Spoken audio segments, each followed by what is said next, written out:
माँ, यहाँ आग लग गई है, चारों तरफ धुआं ही धुआं है, शायद मैं अब जिंदा नहीं बचूंगा। ये शब्द 23 साल के भविष्य शर्मा ने अपनी माँ से आखिरी वीडियो कॉल पर कहे थे। माँ कुछ समझ पाती उससे पहले ही कॉल हमेशा के लिए कट गई।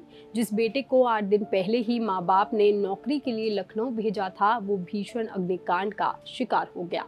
लखनऊ के अलीगंज इलाके में मौजूद जिस बिल्डिंग में आग लगी, वहां एक एनिमेशन सेंटर भी चलाया जाता था। उसी में कुछ दिनों पहले भविष्य शर्मा की नौकरी लगी थी। वैसे भविष्य हरियाणा के सोनीपत जिले के पास के गांव के रहने वाले थे। उनके पिता नरेंद्र शर्मा एक निजी स्कूल में शिक्षक हैं, जबकि मां सोनिया शर्मा सिलाई का काम करती हैं। कम आमदनी के बावजूद उन्होंने बेटी की पढ़ाई में कभी कोई कमी नहीं आने दी। भविष्य ने भी उनकी मेहनत को कभी बेकार नहीं जाने दिया और अपने दम पर नौकरी भी हासिल कर ली थी।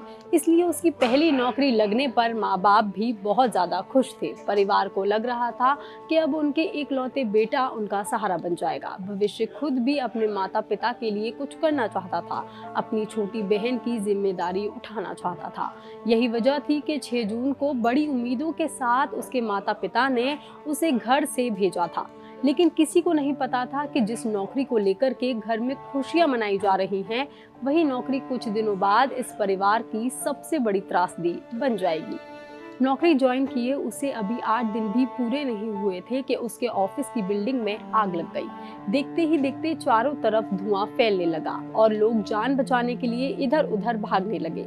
कुछ लोग बाहर निकलने का रास्ता खोज रहे थे, तो कुछ लोगों ने खुद को बाथरूम में बंद करके बचाने की कोशिश की। इसी अफरा तफरी के बीच भविष्य ने अपनी मां को वीडियो कॉल मिला लिया। शायद उसे एहसास हो चुका था कि हालत बेहद खराब है और इसीलिए वो आखिरी बार अपनी मां से बात करना चाहता था। मगर वो कांपती हुई आवाज में बस इतना ही बोल पाया कि मां, यहाँ आग लग गई है, चारों तरफ सिर्फ धुआं ही धुआं है, शायद मैं अब जिंदा नहीं बचूंगा। लेकिन ये बातचीत केवल कुछ ही सेकंड हो पाई और फिर उसकी कॉल हमेशा के लिए कट गई। मां ने तुरंत उससे कॉल मिलाना भी चाहा, लेकिन कॉल लगा ही नहीं, जिससे पूरा परिवार घबरा गया। थोड़ी ही देर बाद उन्हें न्यूज चैनल के जरिए लखनऊ अग्निकांड की खबर मिली तो उनके पैरों तले जमीन खिसक गई। आनन फानन में पूरा परिवार लखनऊ के लिए रवाना हो गया। पूरे रास्ते उसके माँ बाप बस एक ही उम्मीद लगा कर आए थे कि उनका बेटा किसी तरह से बच गया हो। लेकिन नियति को तो कुछ और ही मंजूर था, क्योंकि भविष्य तो उन्हें हमेशा के लिए छोड़कर जा चुका था। जब परिवार के सामने ये सच्चाई आई तो उनकी पूरी दुनिया ही उजड़ गई। परिवार का रो रो करके बुरा हाल है। भविष्य के पिता नरेंद्र शर्मा की बातों में दर्द साफ झलकता है। वो सिर्फ इतना ही कहते हैं कि मेरा इकलौता बेटा था, वही मेरी सबसे बड़ी पूंजी था, अब मेरे पास कुछ नहीं बचा है। वहीं दूसरी तरफ अम्मा अपने बेटे की आखिरी आवाज को याद करके रोती है।